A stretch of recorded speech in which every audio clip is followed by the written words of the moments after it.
Mari kita berdoa.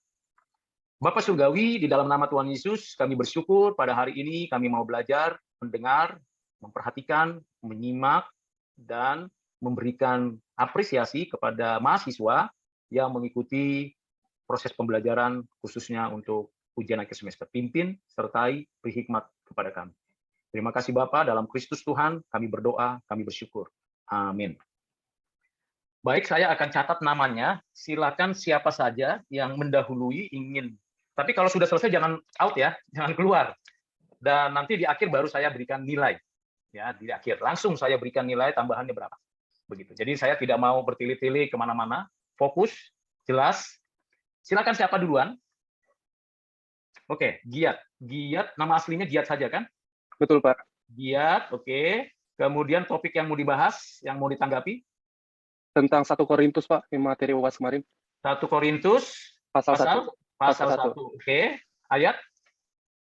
Ayat 1-21, Pak. 1-21. Topik yang pastinya apa? Perpecahan dan perselisihan, Pak. Perpecahan dan perselisihan. Perpecahan dan, walaupun tidak ada ya ditulis di videonya ya. Iya. Iya. Ya, jadi saya kan dengar satu persatu dari 200 mahasiswa lebih, hampir 300 gitu, kemudian kelompok-kelompok. Jadi saya harus dengar satu persatu. Maka perlu waktu banyak sebenarnya. Tapi tidak apa-apa. Oke. Tanggapan, silakan, Giat. Tanggapan saya dari hasil wawancara tersebut, kedua narasumber yang merupakan dari 2 denominasi berbeda, sangat jelas, Pak, menjawab semua pertanyaan secara detail pada konteks beserta topiknya. Sehingga membuat saya semakin paham dan mengerti mengenai tujuan Rasul Paulus menulis surat 1 Korintus pasal 1, yaitu untuk memperbaiki masalah serius yang terjadi pada jemaat di Korintus atas perpecahan yang telah merusak iman jemaat. Dan narasumber mengingatkan kita kembali agar kita tetap fokus pada iman Tuhan Yesus dan tetap bersatu dalam persekutuan di dalam Kristus. Demikian tanggapan dari saya, Pak. Terima kasih. Hanya itu tanggapan? Tanggapan hanya itu pengulangan terhadap narasumber? Iya, Pak, karena konteksnya memang sekitar itu aja, Pak. Tentang perpecahan dan perselisihan, Pak. Tidak ada perlu digali temukan lagi tanggapannya?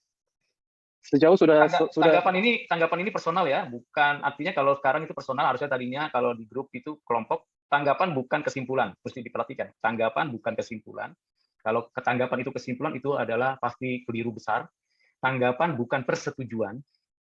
Tanggapan adalah argumentasi. Nah, itu mesti penting, pikirkan baik-baik. Kalau namanya menanggapi, kan mesti berargumentasi, mesti ada dasarnya argumentasi itu apa. Baik, Pak. Itu sampai situ?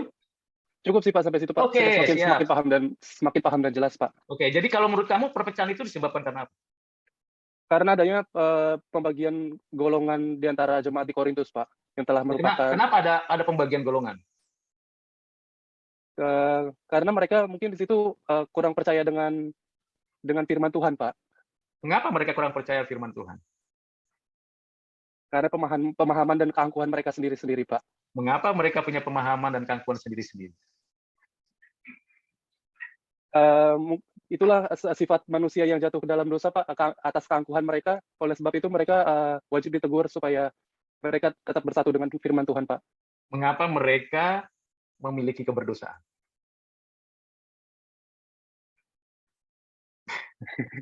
Jadi pertanyaan saya itu yang esensial, tidak yang karikatural, yang hanya tampilan di apa namanya di depan gitu. Karena itu tanggapan. Jadi atas dasar apa dia disebut perpecahan? Kemudian pernah buku apa, jurnal apa yang ingin kamu jelaskan tentang itu?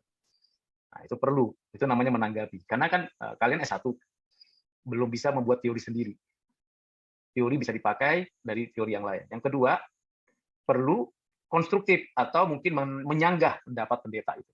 Bisa. Namanya tanggapan, tapi konstruktif. Seperti itu. Belajar seperti itu, mengkomunikasikan. Kan kalian kan jurusan komunikasi. How to communicate this problem. Isunya apa? Apa yang perlu ditanggapan? Oh, saya dapat informasi dari 2 narasumber. Oke, saya tanggapi, beda. Nah, itu namanya menanggapi. Dengan prinsip-prinsip objektif, logik, komprehensif. Ini bukan bicara Anda semua mahasiswa adalah mahasiswa seminari, tidak. Mata kuliah apapun harus objektif, logik, komprehensif. Komprehensif itu berarti utuh, lengkap. Itu namanya belajar. Dalam dunia sekarang itu belajar tidak ya seperti dulu ya, mesti disuapin, ya transfer knowledge-nya. Sekarang ada kreativitas dan inovatif dari mahasiswa. Oke, hanya itu aja ya, sudah cukup ya. Lihat? Sudah cukup, Pak. Oke, Sudah nanti cukup, Pak. nanti nilainya nanti saya kasih tahu. Terima kasih, Pak. Oke. Siapa lagi yang kedua? Yang kedua, silakan. Saya tidak akan pilih, adalah kesediaan kalian untuk memulai. Yang mana? Silakan.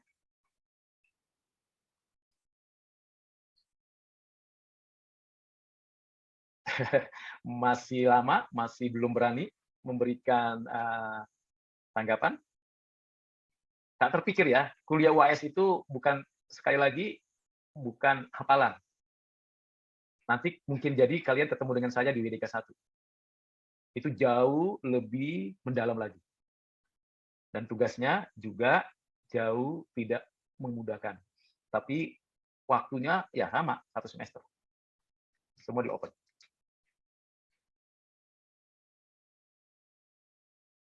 Oke, siapa ini namanya? Saya Luis da Valencia Mesdila, Pak. Luis da Lois, Valencia. panggilannya Lois Mesdila ya. Ya, betul, Pak. Oke, Luis, topiknya apa yang mau ditanggapi dari kelompokmu? Seperti yang waktu itu kami udah sempat ajuin ke Bapak, yaitu roti hidup, Pak. Roti hidup. Oke. Dari mana itu ya sumbernya? Sumbernya dari kitab Yohanes Yohanes pasal Yohanes pasal Yohanes pasal 6 ayat 1 sampai 71, Pak. 6 ayat 1 sampai 71. Banyak juga ya. Ini butuh 3 buku ini kalau mau tanggapi. Oke, silakan. Apa yang kamu tanggapi dari narasumber dan dari topik itu? Oke, Waktu Pak. banyak loh. Jadi jangan terburu-buru. Waktu banyak, pikirkan, renungkan. Silakan, Luis. Siapa? Jadi kami setelah kami mengajukan pertanyaan ke Bapak kan sempat Bapak revisi sampai 2 kali sehingga kami akhirnya membuat sesuai dengan betul-betul sesuai dengan KOMA. Jadi ada konteksnya, ada observasinya. Dan dari situ puji Tuhan kami mendapatkan jawaban yang cukup baik dari 2 narasumber kami. Ada yang menjawabnya satu-satu dan ada 1 narasumber kami yaitu Bapak Budi Klana yang menjawabnya langsung secara menyeluruh berdasarkan koma juga ternyata, dan dia secara berurutan. Yang saya dapat adalah dari roti hidup ini bahwa sebenarnya Tuhan Yesus dari sebelum-sebelumnya dia selalu melakukan mujizat gitu. Dari sebelum-sebelumnya dia sudah melakukan mujizat, dari sebelum Yohanes tersebut dia sudah melakukan mujizat seperti Kana atau perbincangan dengan Nikodemus. Nah, pas dia bilang roti hidup itu, itulah saatnya Tuhan Yesus seperti memperkenalkan dirinya dia kalau dia itu adalah roti hidup itu. Barang siapa yang datang kepadanya dan pada Bapa maka dia tidak akan lapar atau haus. Maka dia akan hidup hidup kekal bersama Tuhan gitu. Yang saya dapat bahwa makna dari 2 pengkhotbah ini dua-duanya memiliki metode yang berbeda, namun intinya tetap sama, yaitu berbicara tentang kekekalan yang Tuhan Yesus katakan kepada orang-orang pada saat itu. Memang mereka susah untuk percaya, karena di Yohanes dibilang setelah itu mereka meninggalkan Yesus, karena memang itu merupakan hal tabu ketika Tuhan Yesus bilang, makanlah tubuhku dan minumlah darahku. Karena cara Yahudi, hukum Yahudi, minum darah itu kan, makan darah itu jelas salah gitu. Jadi mereka masih menganggap secara harafiah, dan mereka juga kecewa kenapa Tuhan Yesus kenapa Tuhan Yesus yang cuma anak seorang tukang kayu bilang dirinya adalah jalan kehidupan, dirinya adalah roti hidup itu. Mana mungkin, secara logika seperti itu, Pak. Namun Tuhan Yesus, yang saya tangkap bahwa Tuhan Yesus sabar. Dia berbicara tenang, dia selalu berbicara tentang yang apa yang dipikirkan tentang surga itu sebenarnya, hanya untuk membuat mereka semua percaya, walaupun banyak akhirnya meninggalkan. Dan yang saya dapat lagi dari apa yang diberikan oleh narasumber kami, saya sempat bertanya bahwa apakah roti hidup ini berhubungan dengan makna penebusan dosa, dan salah satu narasumber menjawab, iya, tentu berhubungan dengan penebusan dosa, karena Tuhan Yesus bilang kalau makanlah tubuhku, minumlah darahku, itu berarti Tuhan Yesus menebus dosa manusia seperti yang dilakukan di kayu salib. Tubuhnya dipecah-pecahkan untuk diberikan kepada semua umat agar semuanya dapat merasakan menikmati hidup yang kekal bersama Tuhan Yesus di surga. Mungkin segitu Pak dari yang banyak, Pak. Oke, tanggapan itu ada di dalam video atau tidak? Ada Pak. Oke, yang menurut kamu sendiri sekarang bagaimana? Tanggapanmu terhadap roti hidup? Tanggapan saya pribadi mengenai roti hidup, saya akhirnya saya paham betul bahwa roti hidup itu mendeskripsikan diri Tuhan Yesus yang benarnya gitu. Ketika Tuhan Yesus bilang bahwa barang siapa datang padaku, maka barang siapa yang menikmati roti hidup itu, maka dia akan hidup kekal. Jujur saya sempat bingung, Pak, mengapa, maksudnya sebelum dijelaskan oleh narasumber saya sempat bingung kenapa Tuhan Yesus bilang seperti itu, atau kenapa, apa yang dipikirkan orang-orang Israel pada saat itu, pada saat Tuhan Yesus bilang kalau roti hidup. Mengingat zaman dulu sama zaman sekarang beda. Kalau zaman sekarang kan kita masyarakatnya udah mudah terbuka pikirannya, tapi zaman dulu kan masih hal tabu banget kalau Tuhan Yesus ngomong seperti itu. Kenapa kamu Dan katakan tabu? iya Pak, karena mereka kan masih mengikuti standar banget. Standarnya itu Taurat, hukum Taurat atau hukum bahkan aturan regulasi Yahudi yang larang ini, apalagi Tuhan Yesus ini kan adalah orang yang bukan orang, Tuhan Yesus ini datang ke dunia ini kan lahir dari tukang kayu, sehingga mana mungkin lah secara hukum Yahudi Tuhan Yesus bilang dirinya makanlah minum darahnya itu udah dosa banget. Jadi kayak Tuhan Yesus tuh mungkin bagi mereka Tuhan Yesus datang tuh ingin menghancurkan apa konsep orang Yahudi gitu Pak. Oke. Apa yang berani kamu kritisi dari pendeta-pendeta yang sudah memberikan pengajaran atau dari pernyataan-pernyataan refleksi? Ada nggak yang kamu kritisi? Ya Pak.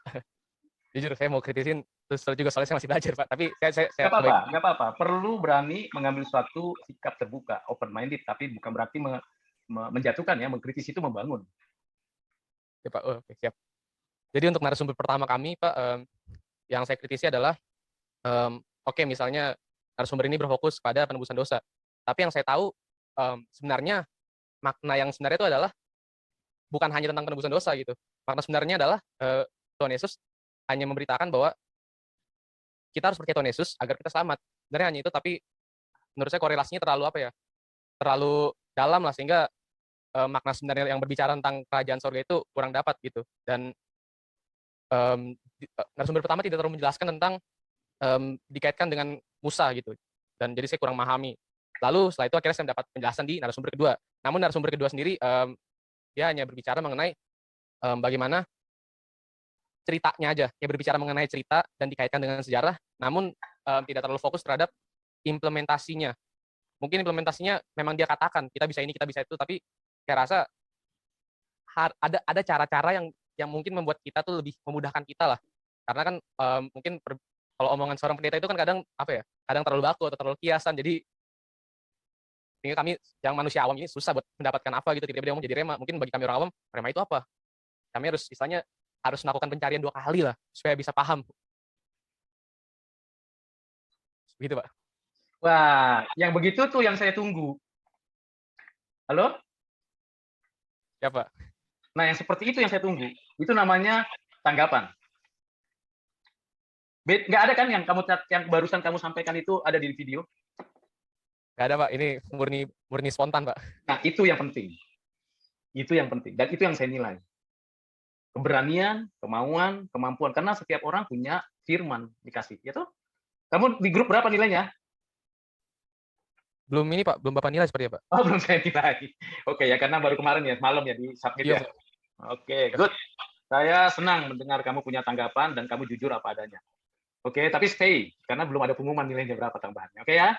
Pak, terima kasih Pak. Oke, next. Oke, Visia Manuela. Halo Pak. Iya, halo juga. Mohon maaf, aku juga sambil lagi ada urusan sebentar di luar. Cuman ya, baik. Yang akan saya tanggapi sekarang adalah topik dulu pelan-pelan. Topiknya apa? Topik yang saya akan tanggapi adalah kehidupan Yesus, Pak.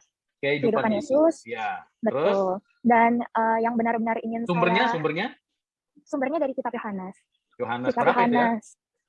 Yang benar-benar saya ingin tanggapi sebenarnya menjurus ke Yohanes pasal berapa? Pasal 11. Ya, Yohanes 11. Oke. Betul, Yohanes pasal 11. Grupnya nilainya berapa grupnya? Grup kami kebetulan karena kita submit lebih awal, Pak, Bapak menilainya 70. 70 aja ya? Betul.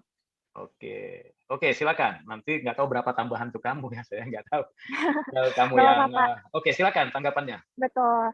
Ya, jadi di sini saya menanggapi dari 2 narasumber kami, yaitu Pastor Victor Abraham dan juga Pastor Jonathan Prawira, bahwa Tuhan Yesus lahir ke dalam dunia ini membawa damai bagi kita semua. Damai itu bukan berarti, kalau menurut saya Pak, damai itu bukan berarti kita akan bahagia selalu kalau nggak ada masalah atau apa. Tapi menurut saya apa yang mau disampaikan kedua pendeta itu adalah meskipun di dalam dunia ini kita terdapat masalah, kita terdapat pergumulan dan lain sebagainya, tapi Tuhan Yesus datang hadir bersama-sama dengan kita untuk berjalan bersama-sama dengan kita agar kita semua bisa melewati hal tersebut, Pak. Nah, namun ada satu topik yang menurut saya sangat menarik pembahasannya, yaitu dari Yohanes 11 ayat 6 ketika Lazarus sakit. Jadi Yohanes 11 ayat 6 ini berkata, namun setelah didengarnya bahwa Lazarus sakit, ia sengaja tinggal 2 hari lagi di tempat di mana ia berada. Ia di sini konteksnya adalah Tuhan Yesus. Tuhan Yesus sengaja tinggal 2 hari lagi di tempat di mana ia berada, dan pada saat ia datang ke tempat Lazarus itu sudah 4 hari. 4 hari.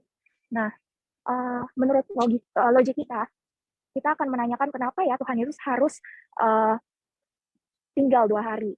Padahal dia sudah tahu Lazarus itu sakit dan perlu pertolongan secepatnya gitu. Kalau menurut saya gitu, saya juga bertanya-tanya sih Pak, kenapa Tuhan Yesus harus maksudnya tinggal 2 hari lagi, padahal sudah jelas di depan mata Lazarus tuh butuh pertolongan Pak gitu. Cuman setelah saya teliti lagi dan dari jawaban narasumber Pastor Victor Abraham, dijelaskan bahwa pada zaman dahulu orang-orang Yahudi percaya bahwa seorang nabi jika meninggal bisa bangkit, tetapi tidak lebih dari 3 hari. Kemudian jika seseorang juga benar-benar kudus, juga bisa bangkit kembali, tetapi tidak lebih dari 3 hari. Nah, informasi ini kebetulan juga didapat ketika saya pergi ke Israel, Pak, dan juga menanyakan ke pemuka agama di sana. Dan memang benar bahwa orang-orang Yahudi zaman dahulu memang percaya bahwa nabi dan juga orang kudus bisa bangkit, tetapi tidak lebih dari 3 hari. Jadi saya mendapatkan bahwa Tuhan selalu punya alasan mengapa dia bisa tunggu sampai 2 hari, meskipun ia tahu Lazarus itu sedang sakit.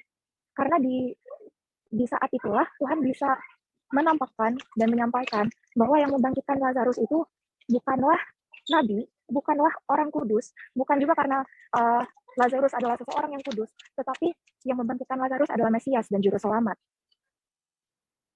Lalu dari tanggapan saya melalui topik ini ya Pak, bahwa seringkali logik kita adalah selalu mempertanyakan apa yang Tuhan mau, apa yang Tuhan rencanakan di dalam kehidupan kita. Seperti contohnya pandemi ini di mana saya sendiri punya kerinduan untuk melayani Tuhan, untuk terus melayani Tuhan, tetapi karena pandemi ini hal tersebut jadi berantakan Pak rencananya, dan saya juga mempertanyakan, Tuhan kok ketika saya mau melayani Tuhan, ketika saya mau pelayanan gereja, kenapa jawaban yang di depan mata saya malah seperti ini?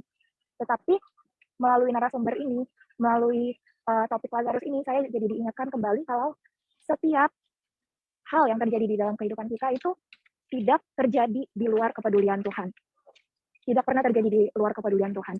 Dan puji Tuhan sekali Pak, sekarang saya sedang berada di Amerika untuk pelayanan gereja, dan itu sebuah kebaikan Tuhan yang sangat besar untuk saya, karena sudah 2 tahun ini pelayanan gereja saya tidak sesuai apa yang saya harapkan. Namun Tuhan membuktikan bahwa waktu Tuhan itu benar-benar luar biasa, benar-benar dilampaui apa yang kita pikirkan gitu. Jadi tanggapan saya mengenai narasumber ini adalah, kalau saya sangat berterima kasih atas jawabannya, karena dari jawaban tersebut saya menjadi merefleksikan kembali bahwa kita tidak seharusnya mempertanyakan apa yang Tuhan inginkan, apa yang Tuhan rencanakan dalam kehidupan kita. Karena kita harusnya tahu, kita harusnya sadar bahwa Tuhan itu sangat sayang kepada kita. Tuhan itu seperti Bapa kita. Jadi apa yang Dia rencanakan, apa yang Dia berikan kepada kita pasti yang terbaik. Seperti itu sih Pak. Masih di mute Pak. Apakah sudah baca apa yang saya catatkan di grup, di Moodle? Yang mana Pak? Catatan saya dari video itu apakah sudah dibaca? Oh ya, sudah Pak.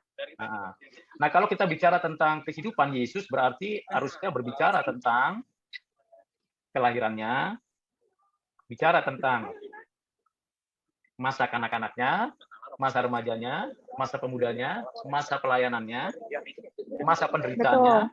Nah, itu yang tidak dijelaskan, jadi out of topic, out of context. Nah, kalau bicara Lazarus, itu bukan bicara tentang kehidupan Yesus, tapi bicara tentang... Mama, ada on-cam. Sorry. Ya, itu bicara, kalau bicara tentang... Oke, nggak apa. Bicara tentang Yohanes 11 itu bukan bicara tentang kehidupan Yesus, topik 11 itu, apa kok Yohanes 11, tapi berbicara tentang konteks bagaimana Tuhan menyatakan kuasanya sebagai wujud dari kenabiannya, karena nabi harus punya tanda dan mujizat, tandanya dan mujizatnya, dan itu diwujudkan di dalam Yohanes pasal yang ke-11, dan juga di sana sekaligus berkaitan dengan penyataannya tentang dirinya adalah ego eimi. Ego eimi itu artinya aku adalah, atau setara dengan Yahweh atau Tuhan. Nah, sebenarnya itu. Jadi kalau yang tadi kamu topiknya berbeda dengan, ya itu yang perlu. Nah, apakah ada yang kamu mengkritisi dari pendapat pendeta-pendeta yang ada? Silakan. Oke, jadi Pak, sebenarnya saya juga mau meluruskan sedikit bahwa pertanyaan-pertanyaan yang kami ajukan juga sebenarnya berkaitan dengan pelayanan yang Tuhan Yesus kerjakan. Seperti yang Lazarus ini, menurut saya itu salah satu pelayanan yang membawa contoh yang sangat besar bagi kehidupan saya. Jadi itu kan masuk ke pelayanan Tuhan Yesus ya Pak. Jadi yang tadi saya bicarakan itu sebenarnya adalah pelayanan Tuhan Yesus yang dia nyatakan melalui Lazarus gitu Pak. Oke, berarti topiknya yang harus dikoreksi ya. Nah, kemudian juga pertanyaan-pertanyaan kita yang kita ajukan itu ada juga yang kelahiran dan juga tentang kebangkitan Tuhan Yesus Pak di narasumber kedua. Ya, nah, betul. namun karena kita sebentar Pak, mohon maaf. Namun karena kita submit terlebih dahulu, mungkin ada beberapa teman saya di sini, anggota kelompok saya, ya saya mau menjelaskan sedikit kalau pada saat waktu itu kita belum dapat penjelasan yang lebih jelas mengenai UAS ini tuh harusnya seperti apa Pak. Karena dikarenakan waktu juga, ketika saya harus berangkat juga ke Amerika, kita akhirnya harus menyelesaikan tugas ini sebelum Desember pada waktu itu Pak. Nah, pada saat itu instruksinya adalah wawancara ini tidak boleh lebih dari 15 menit Pak. Jadi kami juga sudah mewanti-wanti narasumber kalau mohon maaf Pak, karena waktunya yang disediakan tidak mencukupi, jadi jawabannya mungkin harus lebih singkat. Karena kita juga ingin sesuai dengan instruksi yang Bapak berikan pertama kali kan ya Pak. Kemudian mengenai tanggapan yang video tidak boleh diunggah di YouTube. Nah, sebenarnya kami sudah membaca instruksi Bapak kalau video ini bukan konsumsi publik, tetapi konsumsi mahasiswi dan juga dosen gitu ya Pak. Nah, mohon maaf sekali Pak, YouTube ini kami setnya unlisted. Jadi orang-orang yang tidak punya link tidak akan bisa mengakses YouTube tersebut Pak, gitu. Oke. Ya sesungguhnya tidak ada dalam rubrik nilai, hanya itu mewanti-wanti supaya tidak terjadi sebuah upaya pemanfaatan YouTube, link YouTube itu untuk hal-hal yang kurang baik, kurang etis, karena perlu adanya perizinan dari narasumber ketika kita menyampaikan di YouTube. Itu sebabnya. Jadi secara etis, secara hukum juga mesti itu sebabnya saya lebih baik stop begitu kan, tidak boleh pakai itu. Tapi nanti jadi perlu dipertanggungjawabkan. Nah, persoalan perubahan itu sebenarnya kan saya ajukan pertanyaan ya di WA juga. Ini coba tolong diperbaiki, saya tunggu. Nah, ternyata sampai akhir belum ada itu pertanyaan-pertanyaan perbaikannya. Gitu. Sebenarnya mungkin terjadi miskomunikasi Pak, karena kami juga sebenarnya kalau dari WA, kami kan sudah memberikan list pertanyaannya juga ke Bapak. Kemudian Bapak mengkoreksi yang Lazarus ya, yang bukan 2 hari tetapi 4 hari. Kemudian Bapak bilang yang lainnya semua sudah oke. Nah, baiklah, kami mengkoreksi itu, kemudian kami mengirimkannya ke Bapak. Kemudian Bapak bilang, oke, baiklah, ini sudah bagus, lalu tinggal ditambahkan saja ayat-ayatnya Pak. Nah, kemudian saya waktu itu bilang, oh ya baik Pak, terima kasih, akan kami tambahkan rujukan ayat-ayatnya agar lebih komprehensif. Kemudian Bapak sudah bilang, oke, mantap gitu. Nah, mungkin terjadi miskomunikasi di WA ini Pak, karena pas Bapak bilang oke mantap mengenai rujukan ayat-ayatnya itu, kami pikir kami sudah oke Pak tentang pertanyaan-pertanyaannya. Tinggal ditambahkan rujukan ayat-ayatnya saja Pak, seperti itu. Oh, jadi salah miskomunikasi. Karena saya catat begini. Itu kalau tidak salah ada tanggal-tanggalnya karena kamu yang itu ya, yang kirim-kirim ya. Iya, betul. Dan jadi mungkin teman-teman yang lain tidak mengingatkan. Silakan. Jadi memang saya sudah tulis juga di sana, kalau tidak salah tanggapan saya, coba kirimkan pertanyaan dan saya koreksi begitu. Ya memang di situ miskomunikasinya sih kalau menurut saya ya, miskomunikasinya. Iya, mungkin seperti itu Pak.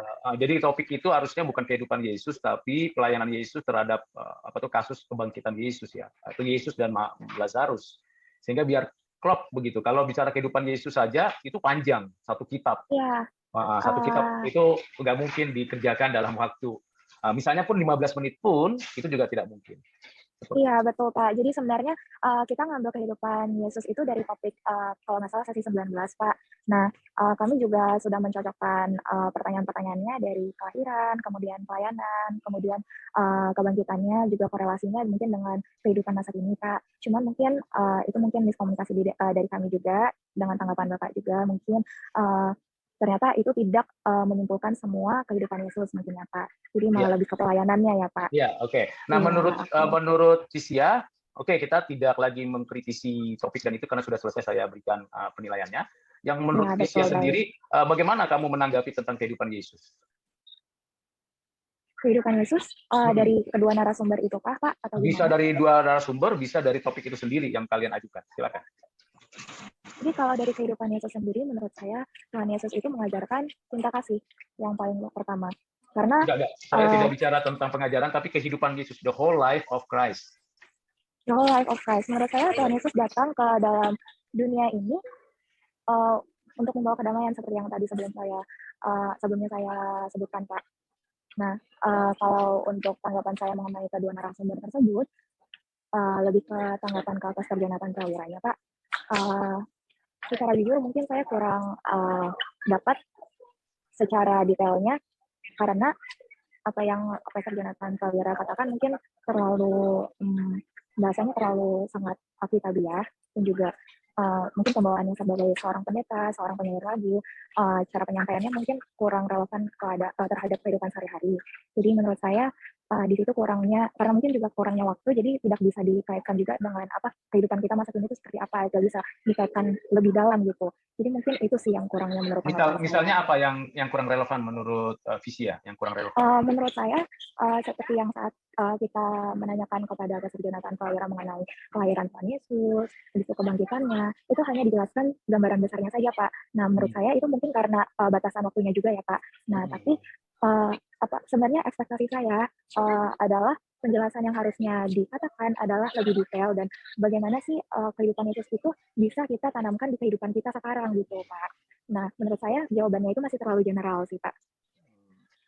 Oke, karena keburu-buru jadi kayak seperti tidak menggali ya, tidak menggali. Iya, belum benar-benar mendalam. Kalau Namun, menurut kamu sendiri dalam konteks di luar narasumber, di luar penjelasan mereka, kehidupan Yesus itu seperti apa sih yang kamu gambarkan, yang bisa kamu gambarkan?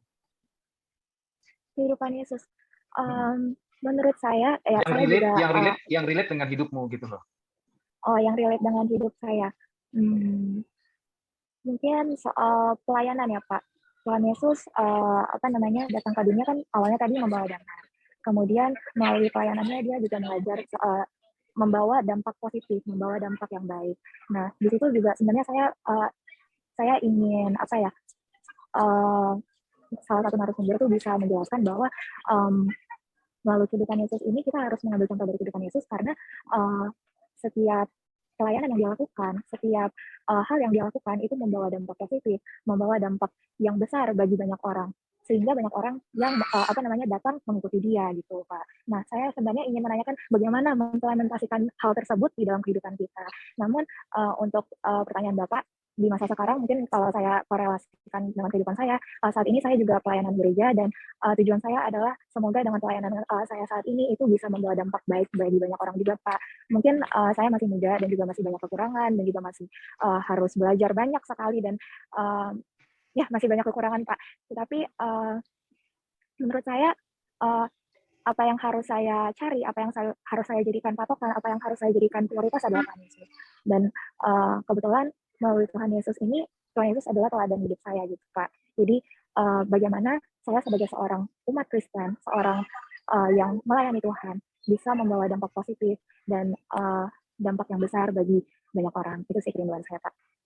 Oke, apa kira-kira yang menarik dalam hidupmu dari Tuhan Yesus? Menarik dalam hidup saya? Iya. Nobody perfect, but you, bagaimana relasinya dalam your konteks di dalam kehidupan? Seperti hubungan saya dengan Tuhan Yesus, atau hubungan saya saat di gereja, gimana, Pak? Ya, maksudnya apa yang menarik dari Tuhan Yesus yang mungkin mentransformasi kehidupanmu, atau yang membuat kamu oke, saya akan setahap. Iya. Oh Gimana iya gimana? iya. Apa saja? Jadi ya, menurut Mungkin saya 1-2 contoh kalau aja. di pertanyaan kayak gitu pasti banyak sekali ya Pak, karena Tuhan Yesus memberikan banyak sekali teladan bagi kita semua ya Pak. Nah, mungkin kayak salah satu contohnya adalah ketika Tuhan Yesus mengubah air menjadi anggur di perkawinan di Kana. Dan pada saat itu Tuhan Yesus bilang kepada ibunya bahwa waktunya belum datang, Pak. Tetapi Tuhan Yesus tetap melakukan mujizat pada saat itu ya, Pak. Nah, pada saat itu saya juga mempertanyakan, loh, kenapa Tuhan Yesus bilang waktunya belum datang nih, tetapi Tuhan Yesus tetap melakukan mujizat. Pada saat itu saya tanya kepada pendeta saya, dan pendeta saya memberikan pengertian seperti ini, bahwa Tuhan Yesus memberikan teladan bagi kita semua sebagai anak-anak manusia, bahwa kita sebagai anak-anak harus respect, harus menghormati orang tua. Itu salah satu teladan yang sangat baik sih Pak, menurut saya. Itu salah satu contohnya. Dan ya, Next. itu sih, Kak. Ada lagi Pak? Masih ada lagi ya Pak. Mungkin Nggak tahu, terserah kamu mau udah cukup itu atau yang lain. Sebenarnya kalau misalnya ditanya lagi tentang lebih detailnya di perkawinan Kana ini juga dulu kan di dalam Alkitab juga dituliskan bahwa perkawinan Kana ini juru maksudnya Master of the Banquet-nya menanyakan bahwa mengapa kamu menyimpan anggur yang baik sampai selama ini, karena biasanya orang menyuguhkan anggur yang baik terlebih dahulu, baru anggur yang kurang baik setelah orang puas minum ya Pak. Nah, dari cerita ini tuh bisa saya tangkap bahwa Tuhan Yesus tuh mengubah kebiasaan dan memberikan teladan bahwa di dalam Tuhan Yesus, ketika kita sudah memulai dengan baik, jangan nanti ketika sudah 5 tahun kemudian, 10 tahun kemudian, kualitas kita menjadi turun. Jangan, karena di dalam Tuhan Yesus, setelah kita memulai dengan baik, maka kita harus menyelesaikannya dengan baik juga. Itu sih. That's right. Oke. Ya, pegang itu dalam pelayanan dan pekerjaanmu dimanapun berada, di Amerika sekarang, ya jangan sampai itu lupa. Mulai dengan yang baik dan akhiri dengan yang baik. Itu yang disebut marilah hambaku yang setia. Jadi setia itu kan continuity, lalu kemudian juga ya pada posisinya terus. Betul Pak. Tapi bukan berarti kaku ya, kaku itu gimana ya? Seperti mesin cetakan gitu, dinamikanya, tapi kesetiaannya tidak berubah, dinamika hidupnya berubah. Nah itu yang perlu. Oke. Thank you. Ya, nanti di akhir saya kasih nilainya. Jadi makanya stay baik, di Pak. channel ya. Oke, next. Terima kasih ya Pak. Jika ada kesalahan enggak apa-apa. Maaf. Harus saya hargai. Semua saya apresiasi. Tidak ada yang tidak saya apresiasi. Kecuali kalian tidak mau ikut. Tidak mau ikut berkat ya. Kan makanan itu sudah disajikan. Mau makan nggak gitu kan gitu. Kalau nggak mau makan, masa saya paksa-paksa. Ada yang bilang, Pak, nggak wajib kan? Nanti pengurangan nilai kan? Kalau saya nggak ikut, nggak ada loh. Saya punya konsep pengurangan nilai. Hidup saya selalu memberikan penambahan. Karena apa? Itu yang penting. Tapi kalau pengurangan nilai ya, kalau misalnya, contoh simpelnya, kalau dia kena Turnitin, paling saya ingetin, ini nol loh. Karena Turnitin itu nggak bisa saya yang buat, itu create-nya orang lain gitu kan. Dan orang lain punya otoritas terhadap hal itu. Tapi kalau pengurangan dari saya, nggak mau saya kurangin.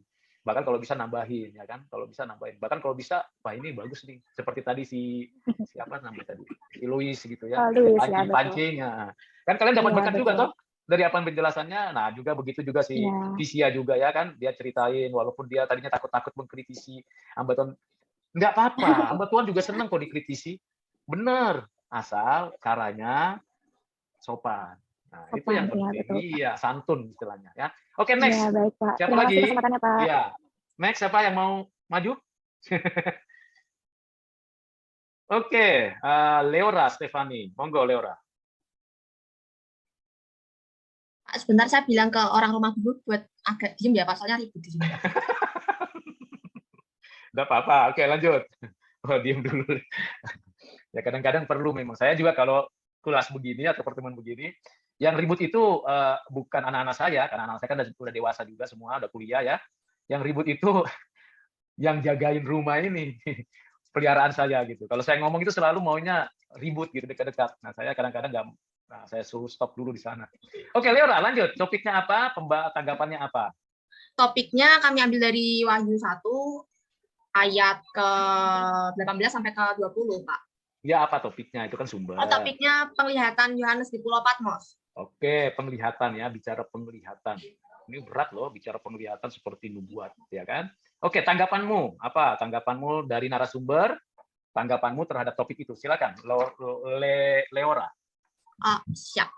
Saya akan menanggapi yang pertama dari narasumber yang pertama, yaitu Pak Morris. Jadi pertanyaannya itu, kenapa kok hanya Yohanes yang bisa mendengar suara Tuhan? Apakah Pulau Patmos itu sepi atau tidak? Lalu dia menjawab bahwa Pulau Patmos itu sepi, tidak ada kehidupan sama sekali di sana. Hanya ada stalaktit dan stalagmit saja. Nah, namun sebenarnya Pulau Patmos itu adalah bukan tidak ada kehidupan, namun Pulau Patmos itu memang benar. Dia adalah pulau yang tandus gitu Pak, yang sepi. Nah, karena itu makanya Pulau Patmos ini digunakan oleh pemerintahan Kekaisaran Romawi untuk menjadi tempat tawanan. Jadi Pulau Patmos ini ada kehidupan gitu Pak. Nah, seperti Nusa Kambangan gitu ya, seperti Nusa Kambangan. Dia tersendiri gitu.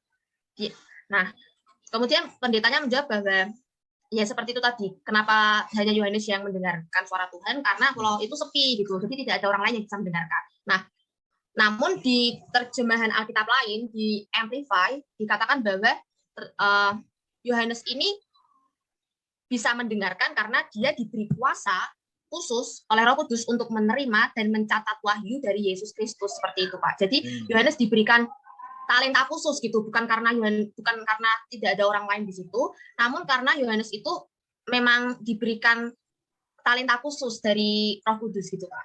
Bukan talenta kali, saya koreksi ya. Karunia. Kalau talenta itu ibaratnya seperti pekerjaan, karunia penglihatan. Karunia dari Roh Kudus. Oke. Ya. Lanjut. Kemudian saya juga mau menanggapi narasumber yang kedua. Jadi pertanyaannya itu kenapa di ayat ke-19 sampai 20 itu banyak disebut kata 7 seperti itu. Dan apa artinya kata 7 itu dan kenapa ada 7 kaki dia dan sebagainya macamnya. Kemudian pendetanya menjawab bahwa angka 7 itu angka 7 di sini dilambangkan sebagai kesempurnaan, sebagai angka istirahat gitu Pak. Karena kan Tuhan Yesus menciptakan dunia yang pada hari ke-7 kan Tuhan Yesus Allah Bapa itu kan beristirahat, maka angka 7 itu dilambangkan seperti itu. Nah, namun sebentar dulu, koreksi. Memang bukan hanya Bapa, tapi Bapa, Tuhan Yesus dan Roh Kudus menciptakan dan istirahat pada hari ke-7. Oke, lanjut. Oke, siapa? Dan namun kemudian Pak Nudi waktu itu pernah bilang bahwa ya angka-angka itu sebenarnya tidak bisa ditafsirkan langsung seperti itu. Itu hanya nggak jelas gitu di Alkitab itu ditafsirkannya seperti apa gitu. Dan kemudian juga di ayat yang ke-20 di kitab Wahyu itu dikatakan bahwa ke-7 bintang itu ya melambangkan dari ke-7 jemaat itu, dan ke-7 kaki dian itu ya melambangkan dari ke-7 jemaat itu juga. Nah, itu hal yang belum disampaikan oleh narasumber. Berarti udah persiapan ini ya tanggapannya ya? Belum sih Pak sebenarnya Pak. Baru tadi baru Cari-cari. Oke, kan saya bilang memang siapkan diri dan siapkan waktu ya. Oke, kalau menurut kamu sendiri, bagaimana menanggapi pewahyuan yang dinyatakan Tuhan Yesus kepada Rasul Yohanes di Pulau Patmos? Menurut kamu sendiri, kamu menanggapinya seperti apa? Menanggapinya, ya karena itu tadi Yohanes itu diberikan karunia khusus dari Tuhan untuk bisa mendapatkan, menerima, dan juga Yohanes ini bisa mencatat wahyu yang diberikan Yesus Kristus. Apa manfaatnya bagi kamu? Saya manfaatnya karena Yohanes ini kan diberikan penglihatan itu, makanya dia bisa menulis kitab Wahyu kan Pak. Jadi saya juga manfaatnya ya saya bisa belajar dan saya bisa membaca apa yang ada di kitab Wahyu itu Pak, tentang akhir-akhir zaman. Khususnya. Oke, penerapannya bagi kamu gimana? Bagi Leora? Penerapannya ya mungkin karena kitab Wahyu itu kan kitab yang agak dalam tanda kutip menyeramkan gitu ya Pak ya, isi-isinya ya Pak. Enggak menyeramkan, justru kalau menyeramkan ngeri juga ya baca itu, kayak seperti nasib aja gitu. Tapi itu menghibur sebenarnya, menghibur bagi yang mengalami aniaya. Ya. Tapi menurut Leora sendiri, itu menyeramkan, kenapa sih menyeramkan? Saya mau gali dari Leora nih. Menyeramkannya kenapa? Kan medeni itu bahasa Indonesianya apa ya Pak? Yang menyeramkan itu ya. Banyak yang terjadi ke depan itu kan ngeri ya Pak ya, kayak misalnya bencana-bencana alam, terus juga banyak lah Pak peperangan yang kayak misalnya kerajaan 1000 tahun, peperangan Armageddon. Nah, itu kan kita sebagai manusia biasa kan baca Kak itu mungkin agak ngeri ya Pak. Namun karena kita sudah diberikan warning, kita sudah diberikan bocoran nih Pak istilahnya Pak. Akhirnya ya saya sendiri berusaha untuk bagaimana kita bisa hidup sesuai dengan kehendak Bapa, supaya saya mungkin saya nggak perlu untuk mengalami masa-masa itu, namun saya ikut terangkat ke surga gitu Pak. Ya memang kan itu yang dituliskan sudah terjadi. Ada yang belum terjadi, cuma satu yang belum terjadi, yaitu kedatangan Yesus. Yang lain-lainnya sudah. Buktinya perang sudah, masih terus dan sedang. Ya kan mungkin pada tahun-tahun ke depan, abad-abad ke depan makin parah lagi perangnya. Perang sekarang kan bukan perang fisik aja, macam-macam perangnya, termasuk perang digital dan sebagainya ya. Kemudian gempa bumi, waduh kita sudah lihat sendiri ya baru-baru ini, kita turut berdoa untuk yang mengalami korban Semeru itu ya. Di sana ada. Dan kita itu akan terus baik vulkanik maupun tektonik. Pengajaran sesat sudah terjadi dan sedang terjadi dan akan terjadi lagi. Yang kita tunggu adalah when. Makanya kalimat terakhir dari kitab Wahyu apa? Segeralah datang Tuhan, Maranatha. Nah, jadi kelahiran Yesus yang kita rayakan sekarang itu sebenarnya bicara tentang segeralah Tuhan, datang segera. Kenapa? Kalau sudah selesai dia datang, sudah selesai semua. Nggak ada lagi kata kengerian. Kalau menurut saya orang kan kengerian. Ya memang ngeri sih ya. Bayangkan kalau pernah dapat video kiriman tentang gempa-gempa bumi khususnya terakhir di Semeru, saya ngelihatnya begini ya, gelap semuanya, ada yang berteriak dan sebagainya. Lalu perang, saya banyak dapat juga video-video kiriman perang di Timur Tengah sana, mengerikan juga, pengajaran sesat. Tapi itu belum kesudahannya. Yang menghibur kita apa? Kita diberikan jaminan hidup. Itu ya paling penting. Oke, Laura, kita lanjut. Terima kasih Pak. Ya, sama-sama. Yang lain, siapa lagi? Oke, ini Jonathan Edgar. Kayaknya tadi grupnya yang barusan saya koreksi ya. Iya, Pak. Oke, Jonathan, silakan topik apa yang mau dibahas, karena topiknya belum pernah nih, grup ini yang saya tadi sebutkan, belum ada komunikasi dengan saya di WA, betul nggak? Saya mau klarifikasi dulu. Kami kelompok sama visi ya, Pak. Oh, bukan yang itu ya, bukan Edgar yang lain ya, ada juga Edgar, bukan ya? Oh, bukan, oke, namanya mirip-mirip berarti. Oke, topiknya apa jadinya kamu? Dan mengenai kehidupan Yesus, Pak, ketika dia berbicara kepada 5.000 orang. Oh, kehidupan Yesus. Ini lagi-lagi kehidupan Yesus ya, bicara tentang apa topiknya sebenarnya bukan itu ya. Khotbah di bukit ya harusnya ya, bukan. Tapi yang ini konteksnya yang di Matius 14 ayat 13 sampai 21. Oh iya, oke, Matius 14. Oke, lanjut. Silakan tanggapannya apa? Putus-putus memang. Saya putus-putus nggak? Halo Jonathan, saya putus-putus nggak dengar? Iya, putus-putus ya Pak ya? Coba, bentar Pak, kalau saya oke bentar. Kalau kayak gini lebih baik belum Pak? Saya dengar sih.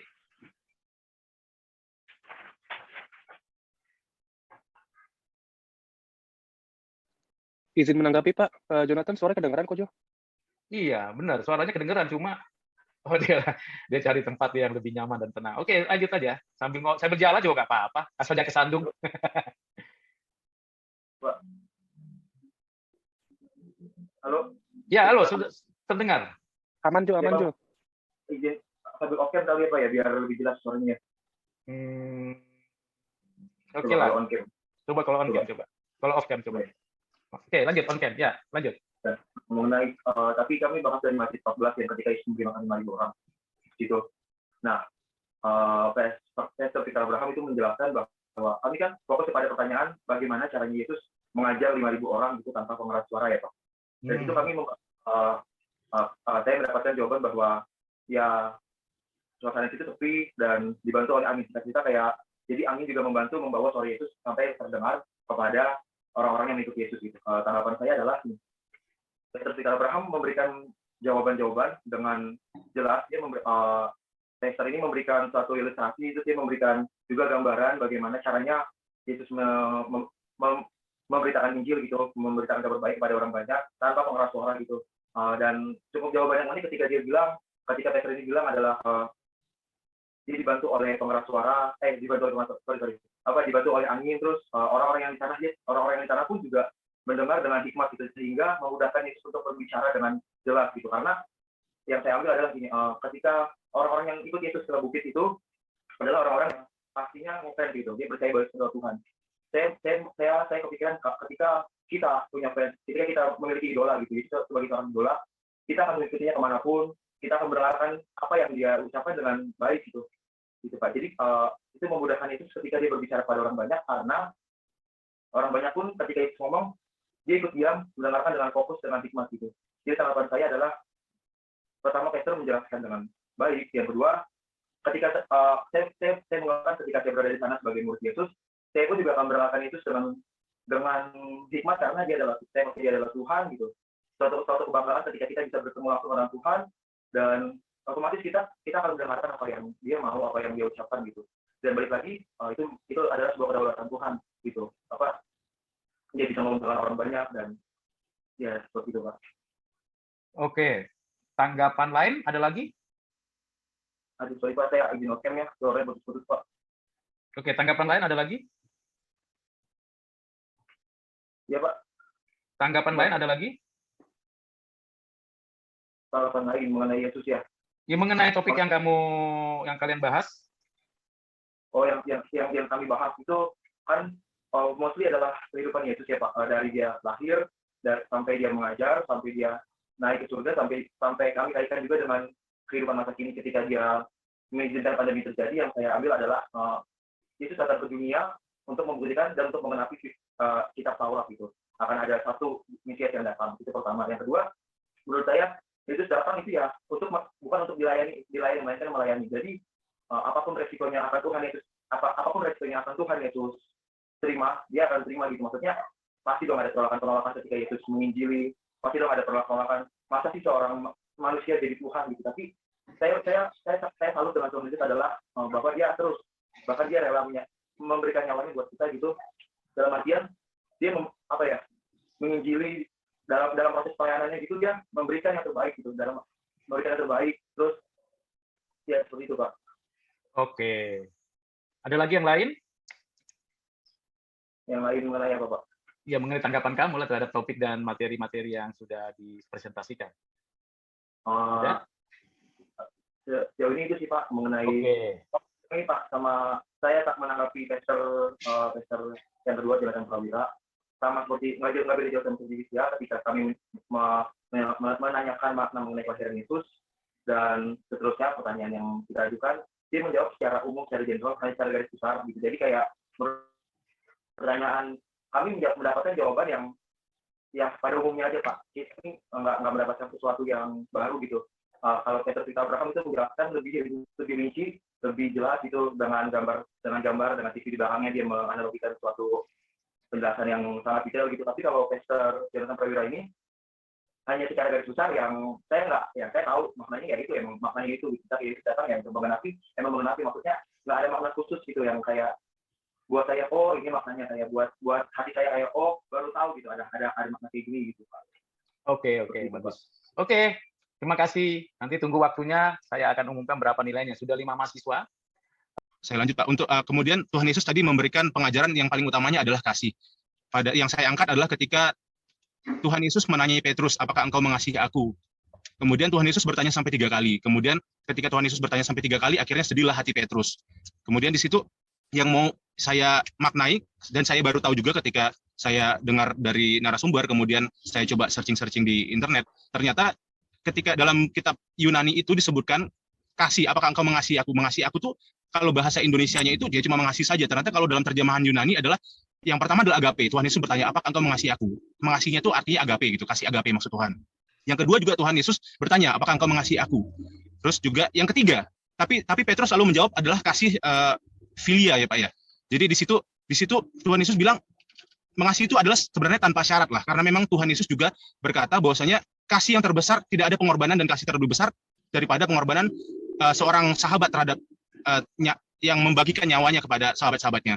Nah di sini saya lihat Petrus di sini kurang mengasihi Yesus, yaitu dia mengasihi secara filia, dan dia selalu menjawab secara filia. Kemudian ketika pertanyaan yang ketiga, Tuhan Yesus bertanya, apakah engkau mengasihi aku? Tapi dengan menggunakan mengasihinya adalah menggunakan kata filia gitu loh. Kemudian sedihlah hati Petrus karena dia menyadari bahwasanya kasihnya kepada Tuhan Yesus adalah hanya tidak tanpa syarat gitu loh Pak. Jadi kemudian Tuhan Yesus tidak diam begitu saja. Kemudian Tuhan Yesus menguatkan Petrus dan memberikan tugas tanggung jawab kepada Petrus agar dia menyebarkan Injil ke seluruh penjuru, kemudian dia berhasil dan akhirnya dia bisa secara totalitas mengasihi Yesus tanpa syarat, dapat dibuktikan dengan dia itu meninggalnya, proses meninggalnya itu Pak, dengan cara disalibkan terbalik seperti itu Pak.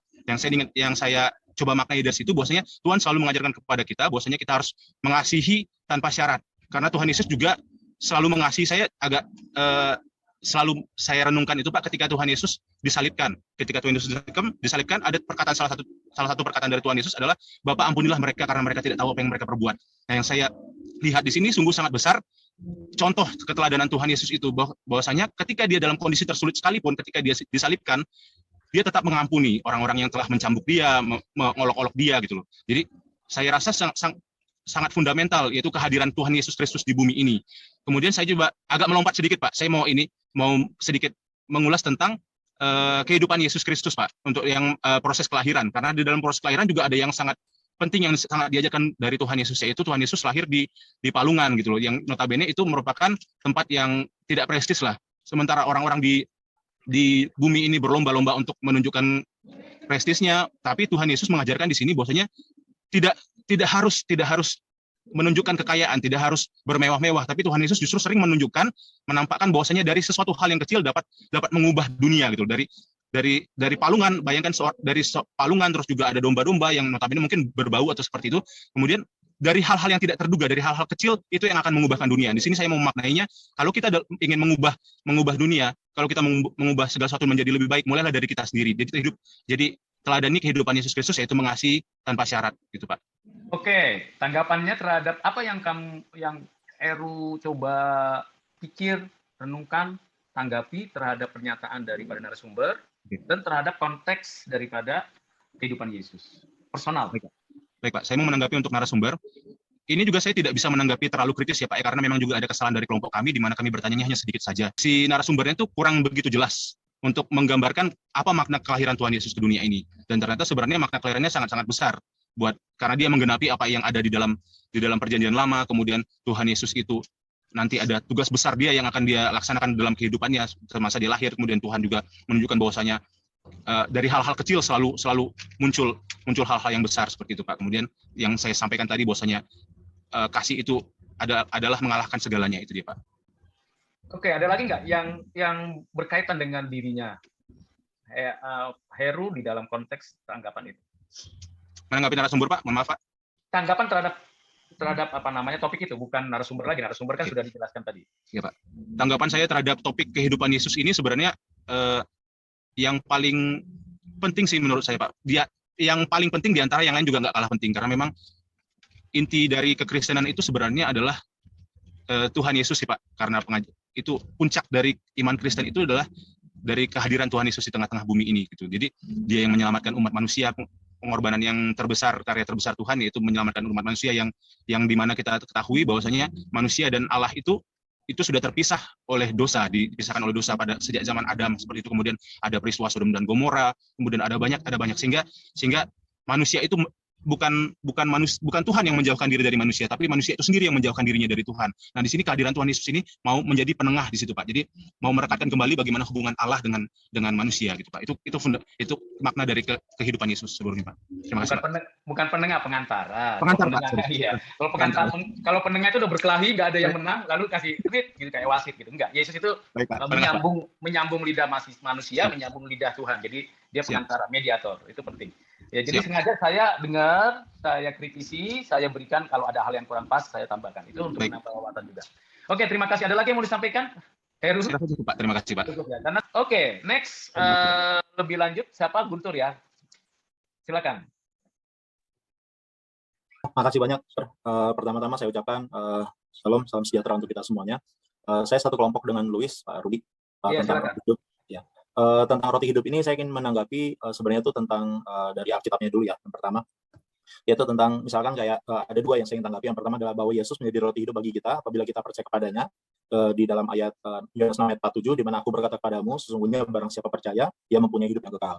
Jadi di sini kita bisa ambil bahwa roti hidup itu punya makna. Roti hidup itu bukan seperti kayak kita beli roti lalu habis itu kita makan, bukan. Tapi roti hidup itu menggambarkan antara roti dengan hidup. Roti itu adalah daging, daging itu adalah mungkin nanti pada saat kita naik ke surga untuk mendapatkan kehidupan yang kekal. Lalu hidup adalah nafas hidup di mana kita nanti bisa masuk ke dalam surga dan juga hidup yang kekal. Lalu yang kedua, bagaimana orang ini dapat memberikan daging dagingnya kepada kita untuk dimakan. Ini mungkin pola pikir zaman dulu ya. Dan walaupun memang seperti zaman sekarang bisa diketahui bahwa masih ada saja yang berpikir kayak ada yang makan manusia gitu. Tetapi di sini kita bisa melihat bahwa perumpamaan ini menggambarkan bahwa dagingnya Yesus itu seperti kayak ini kan pada saat mau upacara ini ya, upacara Paskah ya Pak ya, dagingnya itu seperti kayak perjamuan ya, kayak perjamuan kan kita makan roti dan juga minum anggur. Roti menggambarkan daging, anggur menggambarkan darah. Terus juga kita juga mempelajari tentang perumpamaan tentang kerajaan Allah. Nah di sini saya mau mengkritisi ataupun menanggapi dari dua narasumber kami ya, sama seperti tadi yang Mas Luis sudah jelaskan ya. Dimana yang pertama itu kalau menurut saya pemberi materinya tuh untuk yang pertama Pak Pendeta Budi Kelana itu memberikan kayak tanggapan tuh sangat cukup global ya, cukup wide. Untuk kita yang mungkin agak menerima langsung, kita pasti akan bingung dulu, ini ntar dulu ini maksudnya apa, atau mungkin kita akan terkesima dengan ceritanya dia, karena ceritanya tuh cukup wide sekali. Tapi apabila kita mendalami ayat per ayat lalu kita kaitkan, karena ayat Alkitab itu kan tidak hanya satu ya Pak ya, dari satu pasal, dia akan berkaitan juga dengan pasal yang lain ataupun dengan ayat-ayat yang lain. Nah dari situ kita akan mencermati bahwa tentang kerajaan Allah itu secara cermat gitu, di mana sabda Tuhan ataupun tubuh Kristus itu adalah suatu benih yang sangat kecil sehingga bisa saja hilang atau kita tidak menghasilkan buah. Tetapi karunia Allah hanya berbuah di dalam hati mereka yang percaya dan bertahan juga sampai ke akhir. Nah di sini mungkin ini berkaitan juga ya dengan ayat-ayat yang lainnya. Kalau misalkan kayak kedatangan Tuhan ke dunia yang kedua kali ini sebenarnya buat apa sih? Kalau menurut saya sih apa yang saya pernah pelajari, kedatangan Tuhan yang ke dunia ini adalah seperti kayak menyaring kayak misalkan nih mana nih yang mau disaring. Lalu nanti habis itu itu yang kedatangan yang kedua ya. Tapi untuk yang pertama dia memberikan tanggapan-tanggapannya dulu, dia memberikan bahwa ini loh ajaran kita, ada ajaran tentang kasih. Nah di perumpamaan tentang roti hidup ini itu sangat jelas sekali bahwa ini ada juga ada berhubungannya dengan kasih. Kayak gitu sih Pak. Makasih Pak. Apakah ada tanggapan lagi yang lain? Karena selain dia global dan tidak lengkap, nah saya kan melihat memang konteksnya itu untuk mempersiapkan Sabat ya, mempersiapkan Paskah. Tetapi di dalam teks itu sendiri bukan hanya bicara tentang kehidupan Yesus yang menyerahkan dirinya sebagai tubuh yang dipersembahkan. Apa yang dikritisi lagi? Mungkin Guntur bisa berikan penekanan, mengkritisinya dengan lebih dalam lagi gitu. Nggak apa-apa, to the point, karena saya ingin menggali temukan potensi kalian itu ada sebenarnya. Cuma apakah potensi kalian itu mau dikembangkan atau tidak, itu tergantung masing-masing, toh? Iya. Silakan. Salah satunya mungkin yang tentang roti ini, ya tadi itu dia tentang pengorbanan daripada Yesus itu sendiri ya, di mana dia mengorbankan dirinya, tubuhnya, dagingnya, dan darahnya itu di kayu salib. Sebenarnya saya pengen kritisnya tidak terlalu luas sih Pak, hanya pengen terfokus aja sih ke situ, walaupun memang perumpamaan ini pasti dia akan nge-wide, akan melebar sekali, karena kan tidak berhubungan dengan satu dengan yang lainnya juga. Tetapi apabila kita berfokus kepada roti hidup itu, ya saya dapatnya itu aja sih Pak. Sebenarnya kisah itu bukan perumpamaan ya, itu ilustrasi. Bedakan perumpamaan dengan ilustrasi sebenarnya. Tetapi roti hidup, roti dan anggur bagi orang Israel sudah biasa sebenarnya.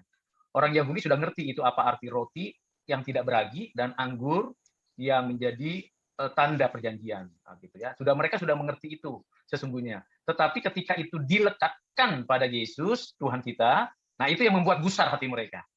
Karena kalau bicara roti kan bicara tentang mana, mereka sudah punya pengalaman, paling tidak story mereka sudah ada bicara mana atau roti di padang gurun kan.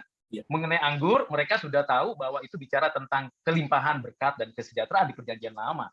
Bagaimana itu bisa menjadikan suatu pertolongan bagi kehidupan mereka. Tetapi begitu dikaitkan dengan Yesus, itu aku adalah roti, wah itu yang membuat mereka itu gusar hatinya. Kok tiba-tiba melampaui Musa dan melampaui konteks tafsir para ahli Taurat yang zaman itu. Kalau kita kan sekarang enak bacanya kan, karena sudah lengkap. Betul nggak? Tapi kalau waktu itu dengar itu mungkin kita juga ikut melemparkan Yesus loh, dengan batu mungkin. Kalau kita sekarang misalnya dengar begitu, mungkin kita bilang, ini penghujatan gitu kan, blasphemy. Karena ini kok tiba-tiba ada orang yang mengaku seperti itu, kan kita ketepatan nggak di situ kan. Kalau kita di situ mungkin kita salah satu dari orang Yahudi yang mengatakan salibkan dia. Puji Tuhan kita sudah ada di dalam zaman di mana kita sudah lengkap mendapatkan firman dan utuh. Nah itu yang kita perlu galikan. Nah menurut Guntur dalam konteks roti hidup itu dalam kehidupan Guntur itu gimana? Konkretnya. Sorry Pak. Konkretnya menurut Guntur itu dalam konteks sekarang itu bagaimana? Oke, kalau dihubungkan ya gitu ya dengan Iya. apa namanya, dengan kehidupan saya ya. Iya dong. Dengan kehidupan saya, apa namanya, ini bisa saja kayak misalkan kayak apa ya, kalau saya ambil contohnya ya, kalau dalam kehidupan saya ya, saya itu misalkan kayak eh, kami ya kita sama-sama orang Batak ya Pak ya, kita sama-sama orang Ya. Batak. Lalu habis itu kan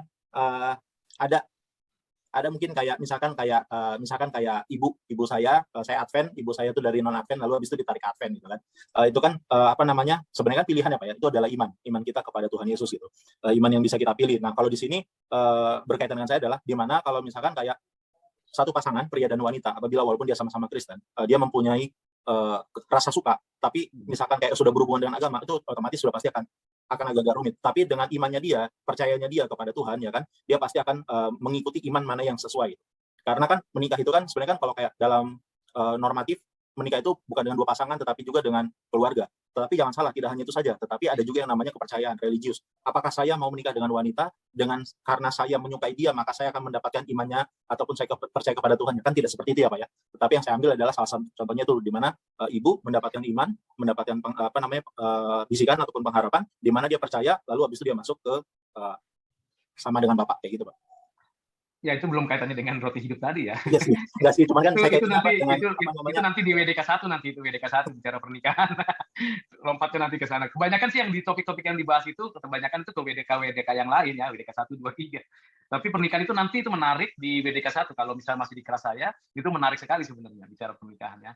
Ada materi, ada tugas di sana juga. Kalau bersedia di sana tuh menarik itu di sana. Gejolak dalam konteks kekinian ya. Dengan prinsip firman Tuhan. Oke, ada lagi yang lain? Dari saya cukup, Pak. Oke, memang di dalam tradisi Batak ada bukan hanya pernikahan individu, ada pernikahan kerabat dan ada pernikahan komunitas. Ya, pernikahan kerabat perempuan, kerabat laki-laki. Pernikahan komunitas itu berarti pasangan ini menjadi jembatan komunitas orang Batak yang ada gitu.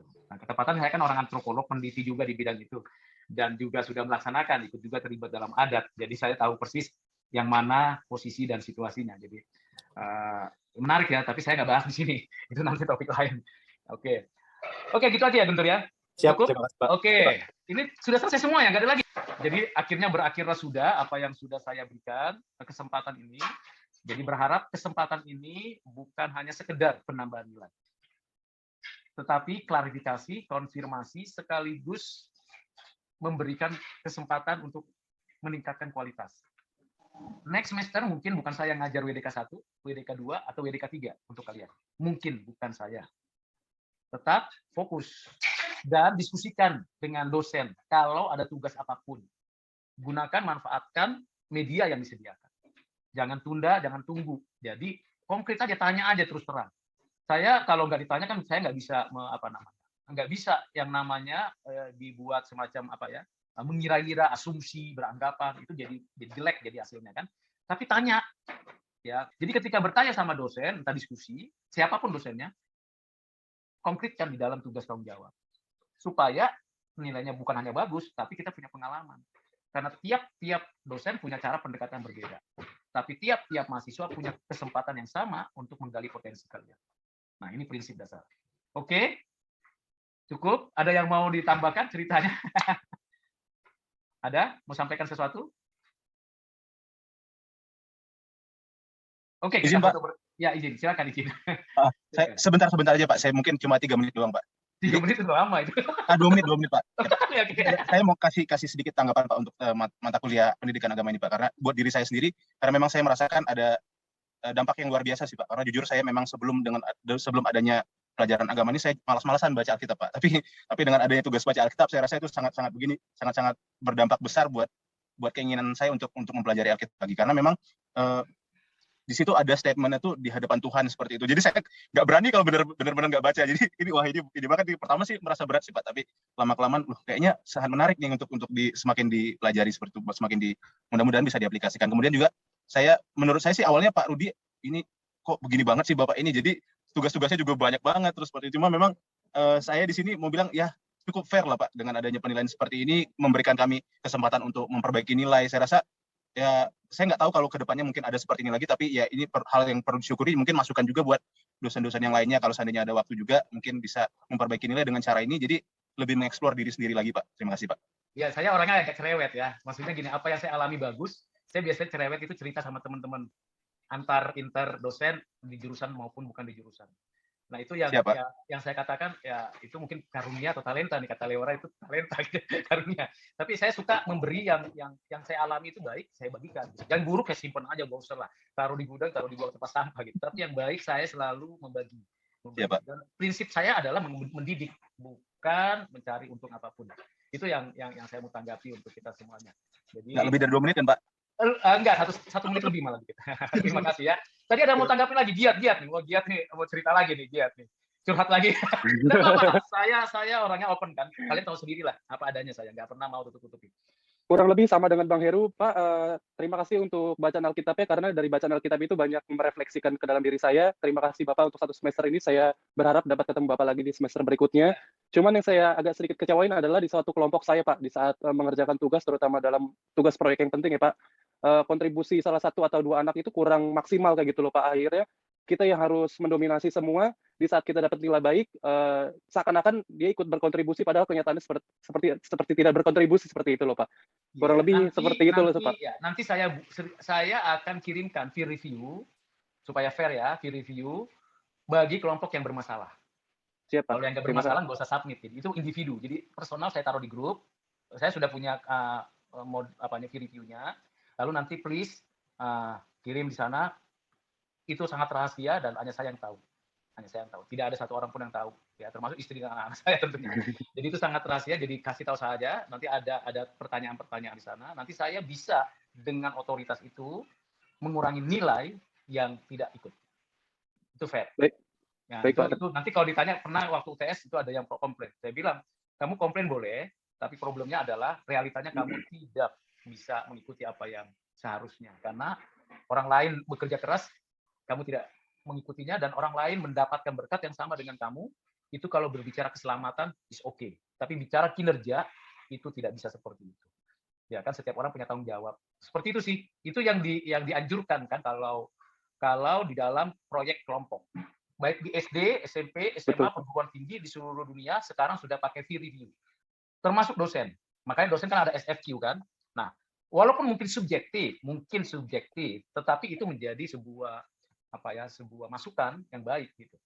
Ya, jangan lupa SFQ-nya diisi dengan baik, dengan sebaik-baiknya, baik bagi saya maupun dosen-dosen lain gitu.